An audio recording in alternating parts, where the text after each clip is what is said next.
they're going to collide. Probably, Lakeview is probably not the best choice. They're going to collide, stay in contact for a bit, and then separate. Yes. While they are in contact, there are three things that are the three quantities that are the same for both objects. What are they? And I will say, give a hint here, one of them is so incredibly obvious, people usually don't think about it. Three things? Three quantities. Can you show me them specifically? Well, can you show them to me specifically? What, the three things? No, the two objects. Okay, it's not nice. Okay, thank you. With sound effects. Quantities that are what? The same. So what was that you said? I said speed. Speed is definitely not necessarily the same. Okay. Is it No, gravity? let's draw the incredibly dynamic pictures that I usually do for this.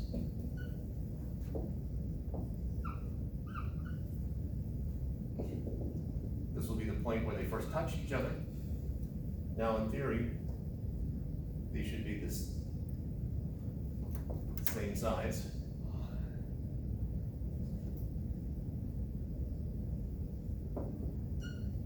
They are the same size? Those are supposed to be the same size. Those are supposed to be the same Oh. size. Well, it's not mass, so.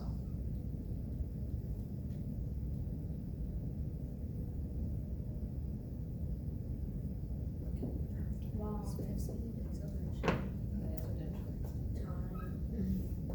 Time's the same.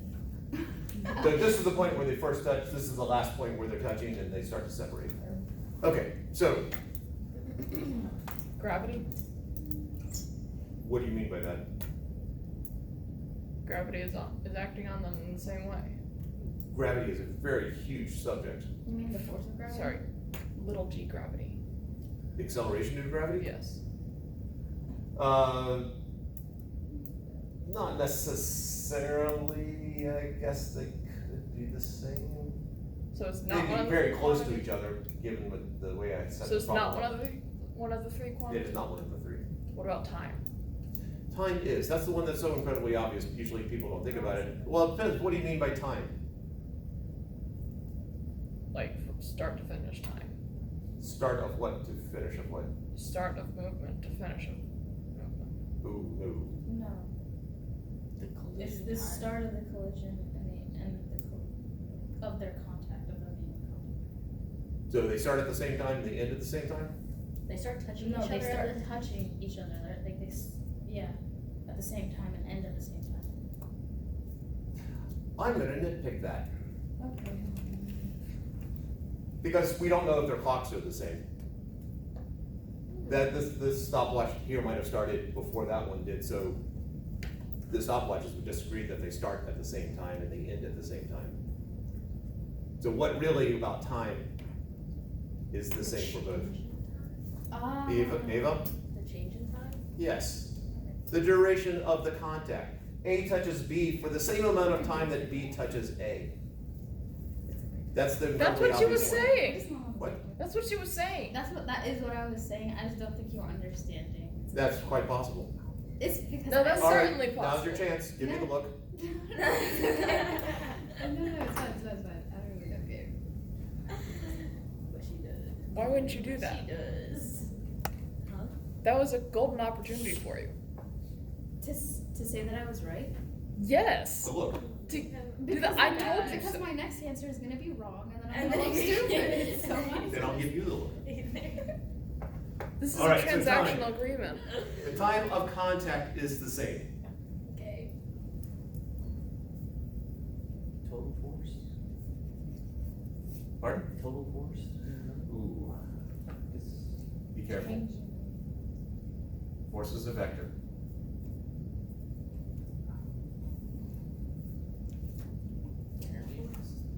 No, you're shooting off into a later topic. the work is that one. Still shooting off into a later topic. Total speed? Speed's already been eliminated. would it be the pull on each other? Like A pulls on B the same as B pulls on A? How's that different from what he said? I couldn't hear what he said. He said the force, the total force would be the same. The normal force between the two of them. Let's be careful about this. Force is a vector. What does that mean? They have It has direction and movement. And your Direction and magnet. magnitude. All right, so you're saying if the total force is the same, you're saying that the direction, the force they exert on each other is the same, and the magnitude? No. No, they're different enough. So, So what's the same? The magnitude. The magnitude of the forces is the same.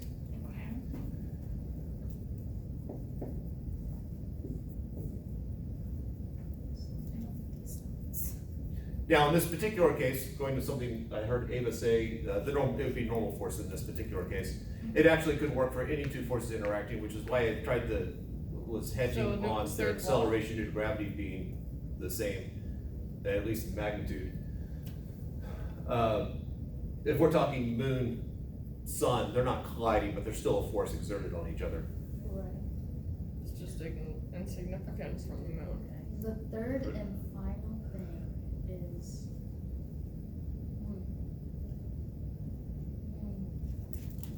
Distance? Yeah, the displacement. All this there? Displacement. All right, while they're touching here, A, if you think about it in terms of center of mass, A displaces from there to there, B displaces from there to there, their displacements will be the same in this scenario. All right, I will say that was a whole lot faster than it usually runs. If I Is it because I combine, mentioned time? yes, if I combine these two concepts here, where we have equal displacement, equal force, this gets into the idea of energy and work. This is chapter 7. If I look at these two concepts here, the fact that the force and the time are the same, this gets into the idea of impulse and momentum. That's chapter 8.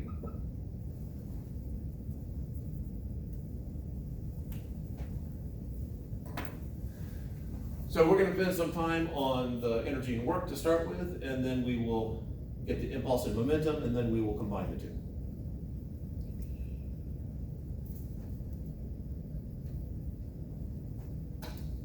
So what I'm gonna do is I'm gonna multiply.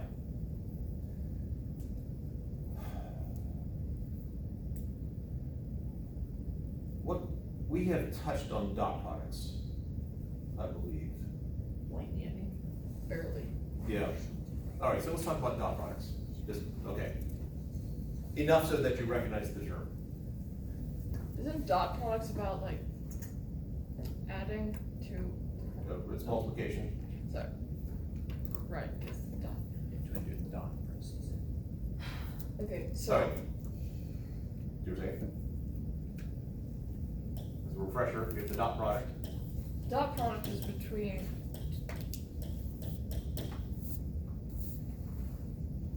I'm gonna hold that thought. Okay.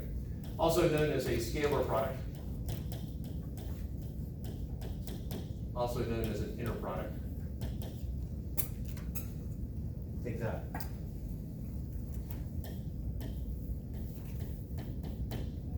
As opposed to the other form of multiplication, Cross. the cross product. Vector and outer. Yep.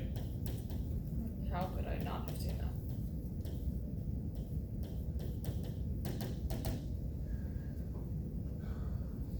All right, so called a dot product because of the symbol of the dot. Called a scalar product because the answer is a scalar. And I forget why it's called an inner product. Maybe it's inside the parentheses or something? Doesn't quite work that. Anyway.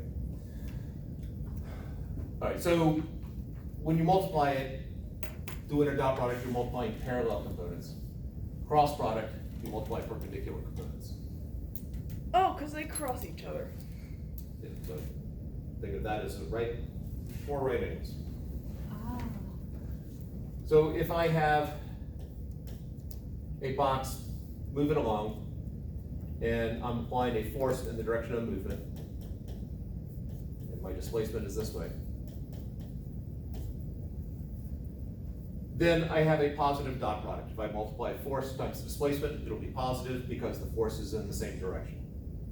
When I'm doing a dot product, vectors in the same direction produce a positive dot product, opposite direction produce a negative dot product, perpendicular to each other. Cross product. If I'm doing a dot product with vectors perpendicular to each other, 0. 0. So this would produce a positive dot product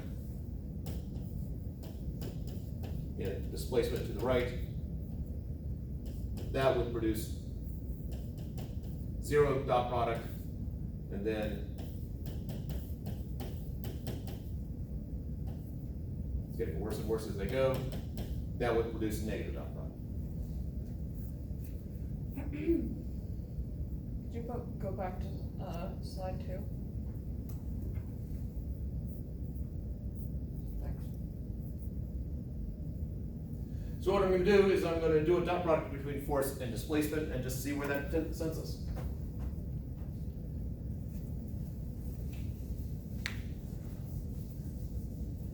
And I will act like I've never done this before.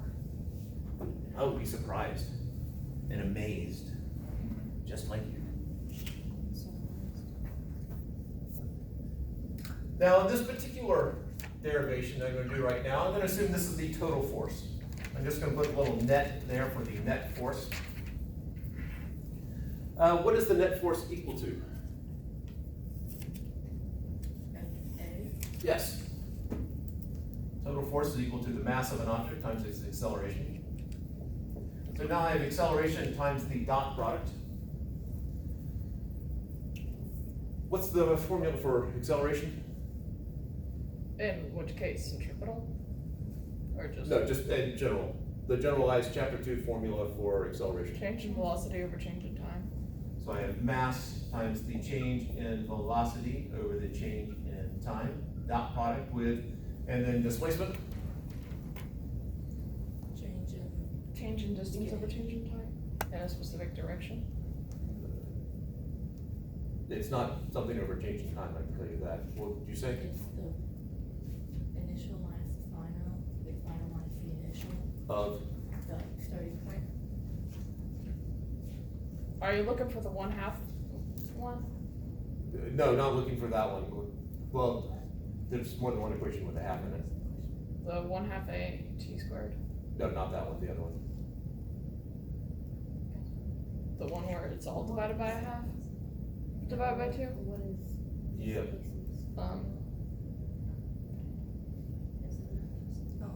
Change in position, by the way. What's the other cake formula for displacement, not the one that doesn't have 1/2 at squared in it? Oh, is it the final velocity over 2 times 2? I mean the change in velocity over 2 times 2. That would give you half the displacement. Or no, Initial that would velocity give you plus final velocity divided by 2 times t. initial velocity plus final velocity Oh. over 2 times v. In other words, the average velocity times time.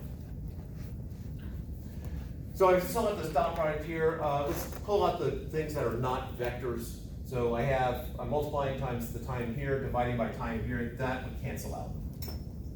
I got it divided by 2 here. Say it was multiplying by half. I'm going to pull that out. So what I'm left with now is 1/2 times the mass times my change in velocity, final velocity minus initial velocity. Dot product with initial velocity plus final velocity. What? Gonna make something fancy. Didn't hear what you said. That's gonna make something fancy. Not too fancy. All right, so now I've got 2 binomials. I'm multiplying times each other. What's the technique we have learned in algebra? Foil. Yep. So I'm going to do that. So I have 1/2 mass times, we do the first one. Now there is a dot product here, so I have to keep the dot in it. So I have V final dot V initial. Then outer plus V final dot V final minus v initial dot v initial. Could you just use a bunch of parentheses for these? You need parentheses around all of this, each of the terms. Yes. No. No, like v final times v initial close parentheses. I'm not explaining it well, am I? I'm gonna shut up. Apparently we were out of sync. Yeah.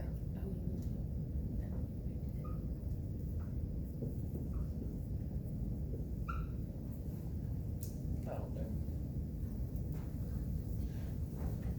All right, so I got a mess of dot products there. I need to somehow resolve that. Well, two of them are squared. Which two? V final times v final dot v final and v initial dot v initial. If you recall, we're multiplying parallel parts of vectors. So if I have vector A and vector B, I can break A up into at some angle there, theta. I can break A up into components. I have part of the A in the direction of B, part of it's perpendicular. I'm multiplying the part parallel to B times B. So A dot B is the magnitude of A times the magnitude of B times the cosine of theta. Because this is the magnitude of A times the cosine of theta. If I did B cross A, or sorry, not cross, but B dot A, I'd have the magnitude of B times the magnitude of A times the cosine of the angle between them. It doesn't matter which order. The commutative property holds for dot products. So if I have VF dot VF, it would be the magnitude of VF times the magnitude of VF times the cosine of, what would the angle be? Theta. More specifically. Is it 0? Yeah, 0. Any vector is in the exact same direction as itself, so the angle between them would be, the two vectors would be 0. What's the cosine of 0? 1. So we just end up with VF squared. Notice the vector symbol is gone. So this, as Robin was saying, this would be VF squared minus VI squared. And now I got VF dot VI and negative VI dot VF Those canceled. because commutative property holds. So those go away, and what I'm left with is the absolutely magical, astounding 1/2 mass times VF squared minus VI squared, which we can then distribute, and I got 1/2 M VF squared minus 1/2 M VI squared.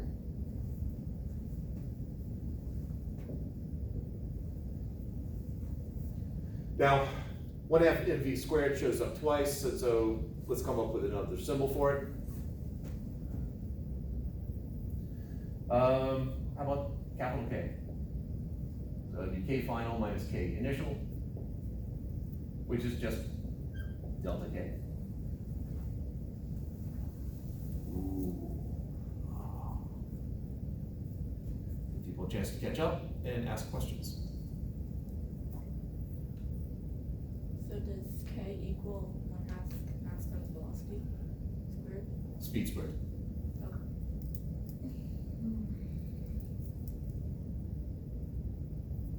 To clarify things, A dot B equals AB cos theta. That's the same thing as B dot A Yes. equals, okay, I didn't know it for sure because A cos theta could be different from B cos theta in any case. You end up in the same place. Okay. Okay, now let's actually connect this with chapter 7.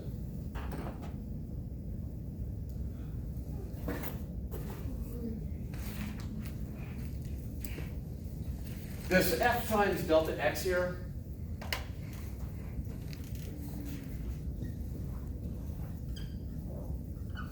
this is work.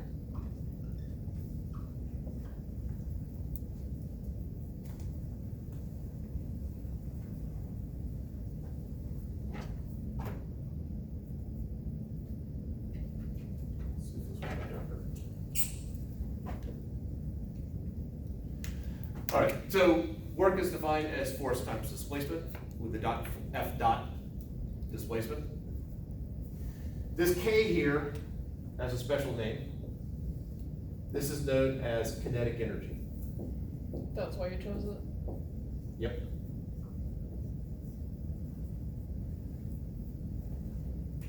And so what we end up with here is if I'm looking at the total force, I'm looking at the total work, or the net force and the net work.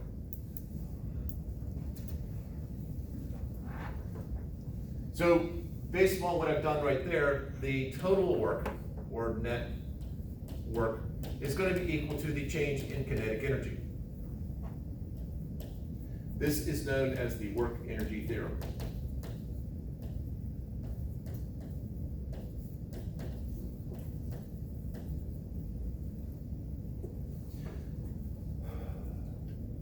Personally, I think it really should not be called a theorem because it's true, because we define kinetic energy and work to make it happen.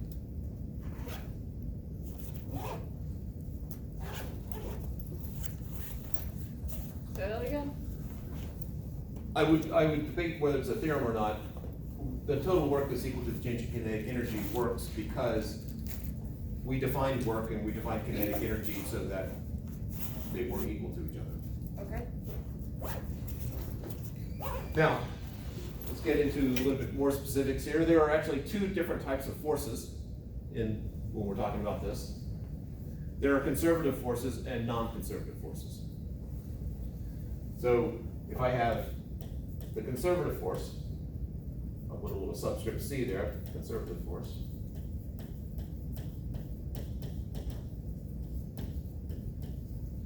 And F NC, non-conservative.